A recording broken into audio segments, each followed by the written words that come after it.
ரட்சியும் கர்த்தாவே, பக்தி உள்ளவன் அற்று போகிறான். உண்மையுள்ளவர்கள் மனுபுத்திரரில் குறைந்திருக்கிறார்கள். அவரவர் தங்கள் தோழரோடே பொய் பேசுகிறார்கள்.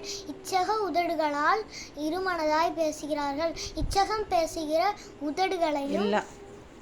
பேசுகிற எல்லா உதடுகளையும் பெருமைகளை பேசுகிற நாவையும் கர்த்தர் அறுத்து போடுவார். அவர்கள் எங்கள் நாவுகளால் மேற்கொள்வோம், எங்கள் உதடுகள் எங்களுடையது, யார் எங்களுக்கு ஆண்டவன் என்று சொல்லுகிறார்கள். ஏழைகள் பாழாக்கப்பட்டதின் நிமித்தமும் எளியவர்கள் விடும் பெருமூச்சின் நிமித்தமும் நான் இப்பொழுது எழுந்து அவன் மேல் சீறுகிறவர்களுக்கு அவனை காத்து சுகமாயிருக்க பண்ணுவேன் என்று கர்த்தர் சொல்லுகிறார்.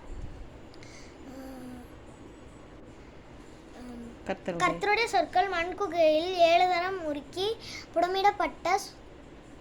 புடமிடப்பட்ட வெள்ளிக்கொப்பான சுத்த சொற்களாயிருக்கிறது.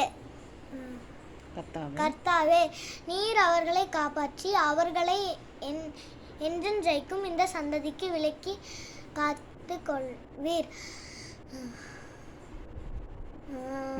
மனுபுத்திரரில் சண்டாளர் உயர்ந்திருக்கும் போது துன்மார்க்கர் எங்கும் சுற்றித் திரிவார்கள். சங்கீதம் 12:1-8 வசனங்கள்.